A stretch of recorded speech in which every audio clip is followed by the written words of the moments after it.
আমরা মধু নিয়ে আসছি দুই জায়গা থেকে। দেখেন এটা হচ্ছে এরকম, এটা আমি হচ্ছে স্যাম্পল হিসেবে নিয়েছিলাম, আর এটাও কিন্তু একটা পেজ থেকে আনছি। আমি দুই জায়গা থেকে পাইকারি নেওয়ার জন্য অর্ডার করছি। আমরা হচ্ছে যেহেতু মধু নিয়ে টুকটাক কাজ করার প্ল্যান করছি, লিচু ফুলের মধুটা। এই যে দেখেন দুইটার কালার, দুইটাই কিন্তু প্রসেস মধু, মানে হচ্ছে র মধু না, প্রসেস। এগুলো কিন্তু অনেক ভারী, দেখেন দুইটাই ভারী মধু। দুইটার কালার দেখতে পেয়েছেন। এবং এই পেজটা আমার কাছে সবচেয়ে কম দামে মধুটা দিছে, এবং আমি বাজারে এখন পর্যন্ত আরো অনেকগুলো পেজ পাইছি যেগুলো কম দামে মধু দিতেছে।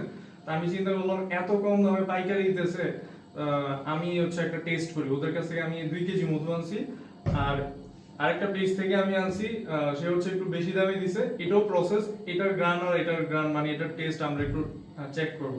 মানে এটা আমি অলরেডি খুলছি, এই যে এটা কিন্তু আমি অলরেডি খুলে রাখছি, খুলে আমি টেস্ট করছি। আমি নতুন একটা খুলি, জাস্ট আমরা হচ্ছে পেজের নামটা দেখাবো না আর কি। এই যে এটা খুলতেছি, এটার রিয়েল একটা এক্সপেরিয়েন্স আপনাদের সাথে শেয়ার করবো যে কম দামে মধুর অবস্থা কি হইতে পারে। আপনি দেখেন তো এটার কি অবস্থা। আগে গ্রাম দেখেন, পেজটা দেখানোর প্রয়োজন নেই। ভালো স্মেল আসতেছে না এটা? দেখেন দাম কম কিন্তু স্মেল ভালো। কিসের স্মেল পাইছেন আপনারা? লিচু। লিচুর স্মেল পাইছেন আপনি? এটাও লিচু ফুলের স্মেল, বাট লিচু ফুলের স্মেল পাইছেন? মধুতে আমি কখনো মানে লিচু ফুলের মধ্যে লিচুর স্মেল, এটার স্মেল কেমন? একটু গাঢ় আর কি। হ্যাঁ একটু গাঢ়, তেজ আছে। এটার মধুর তেজটা আছে ওরকম। হ্যাঁ এটাতে কিন্তু মধুর একটা তেজ আছে। দেখেন দুইটাই কিন্তু এই গ্রেডের মধু, মানে প্রসেস মধু আর কি। এটার থিকনেস দেখছেন?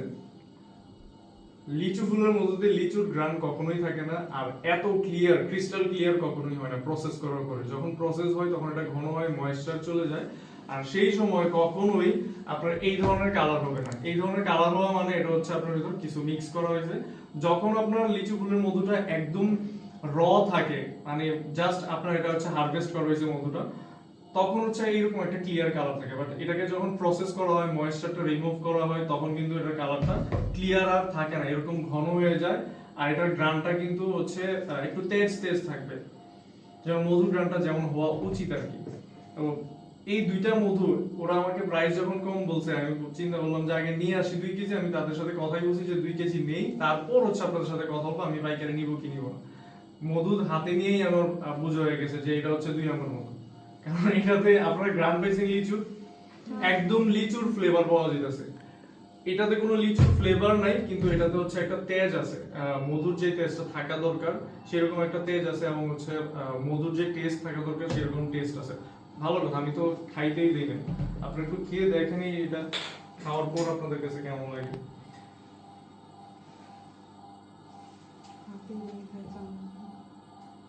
চামচ দিয়ে নিচে, এই যে দেখেন এটা থিকনেস কি দিছে আর কালার কি দিছে, ওরে বাবা পুরো সিরাপ, মানে সিরাপও ফেল করবে। অনেক বেশি পাতলা হয় না, এটা ঘনই আছে, এটা কালার একদম।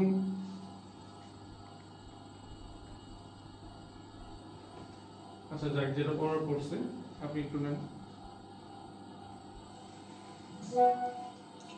কেমন লাগছে আপনার কাছে? পুরো সিরাপ, পুরাই ফুললি সিরাপ। দ্বিতীয় কথা হচ্ছে মধুর যে একটা টেস্ট থাকে, মানে এটা খাওয়ার পর যে আপনার গলায় একটা জলে, বা হচ্ছে মধুর যে একটা ফ্লেভার, ওই ফ্লেভারটা আসছে। আমার কাছে মনে হইতেছে ছোটকালে যে লিচু জেলি খেতাম, হ্যাঁ লিচি থাকে যে লিচির মতো ওই ফ্লেভার আমার কাছে আমরা বিভিন্ন কোম্পানির জেলি খাই না, ওই যে প্রাণ, মানে নাম না বলি, বিভিন্ন কোম্পানির লিচির যে ইয়েগুলো থাকে ছোট ছোট জেলি, এটা হচ্ছে আপনার আমরা হচ্ছে যেটা পাইছি রিয়েল মধু। এটা দেখেন, এটার টেস্ট দেখেন।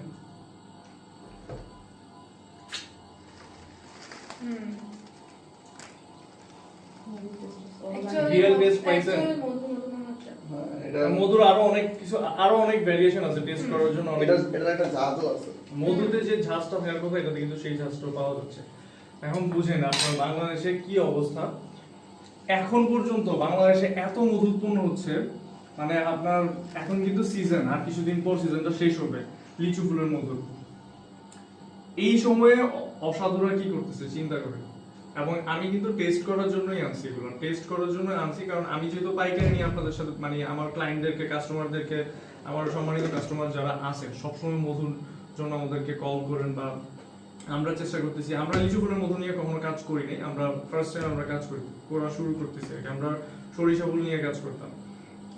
তো লিচু ফুলের মধুটা আমি যতটুকু এখন পর্যন্ত খাইছি, আমার কাছে এটা নিয়ে ভালো একটা এক্সপিরিয়েন্স আছে, কারণ আমি মধুর জগতে মোটামুটি ঘাটাঘাটি করি। আমার সাথে যারা চলাফেরা করে, যারা বিজনেস করে, তারা অনেকেই আছে যারা মধু নিয়ে কাজ করে। তো আমি তাদের কাছ থেকে একটা প্রোডাক্ট আনছি, আর বাইরে অন্য জায়গা থেকে একটা আনছি। মধুর প্রাইস কম পাইছি কিনা, এবং এই মধু থেকে এই মধুর প্রাইস অনেক কম, অনেক। আমি টেস্ট করার জন্যই আনলাম, এবং ওরা আমাদেরকে বলছে যে এটা ওরা বিভিন্ন কাস্টমারদেরকে পাইকারি দেয় এবং এইভাবে বোতলজাত করে এরকম করে দেয়। ওরা ইভেন এখানে লিখে দিছে যে প্রতিদিন সকালে খালি পেটে 1 থেকে 2 চামচ মধু গরম পানিতে খেতে হবে। সতর্কতা দিছে 1 বছরের কম বয়সী শিশুকে মধু খাওয়ানো যাবে না, ডায়াবেটিসের রোগীরা গ্রহণের আগে চিকিৎসকের সাথে পরামর্শ নেন। খুব ভালো এটা, তবে মধুরা একদমই বাজে। তো আপনাদের সতর্ক করার জন্য এই জন্য বললাম যে এই ধরনের কালার যদি আপনারা মধু দেখেন কোনো পেজে, প্লিজ আপনারা নিবেন না, কখনোই নিবেন না। লিচু ফুলের মধু প্রসেস, যেটা প্রসেস হয়, প্রসেস মধু এরকম কখনোই হয় না, এই জিনিসটা মাথায় রাখবেন। তাই এটা অ্যাওয়ার করার জন্যই মূলত আমাদের এই ভিডিওটা করা। তো আমাদের কাছে এখন আপনারা লিচু ফুলের মধু পাবেন, তবে এরকম পাবেন না, ঠিক এই ধরনের পাবেন, যেটা হচ্ছে প্রসেস, এই গ্রেডের মধু, এবং এটার প্রাইস একটু বেশিই হবে। তো ভালো জিনিস খাইতে হলে আপনাকে ভালো প্রাইস দিতে হবে, কারণ আমার টাকা আমরা তো ইনভেস্ট করে ভালো একটা অ্যামাউন্ট ইনভেস্ট করে তারপর নিচ্ছি। তো সেই জায়গায় আপনারও কিন্তু খরচটা সেভাবে করতে হবে। আর যদি মনে হয় যে আপনার খরচটা কমানো দরকার, এটা আপনার জন্য একটা অপশন নিতে পারে, আপনি তাইলে এটা বেছে নিতে পারেন। আদারওয়াইজ আপনার কাছে অন্য কোনো অপশন থাকবে না। আমি এই রিয়েল একটা এক্সপিরিয়েন্স শেয়ার করার জন্যই আসছি। আমাদের কাছে এই 2টা প্রোডাক্টই আসছে, এটা গতকালকে আসছে আর এগুলো আজকে আসছে। এটা চিন্তা করলাম যে আপনাদের সাথে শেয়ার করি, তাহলে আপনাদেরও একটা এক্সপিরিয়েন্স হয়। আমাদের কাছ থেকে না নেন, কোনো সমস্যা নেই, অন্য কোনো পেজ বা অন্য কোনো দোকান থেকে নেন, বাট এই ধরনের প্রোডাক্ট যেন আপনারা কখনোই না নেন, এটা জানানোর জন্য অ্যাটলিস্ট আমি হচ্ছে এই ভিডিওটা করা আর কি। তো সবার স্বাস্থ্যের প্রতি অবশ্যই খেয়াল রাখবেন এবং ভালো একটা খাবার চেষ্টা করেন যে আপনার শরীরকে দেওয়ার জন্য। তো হেলদি ফুড হ্যাবিটটা কখনো কিন্তু মিস করা যাবে না। ভালো থাকবেন, সালাম আলাইকুম।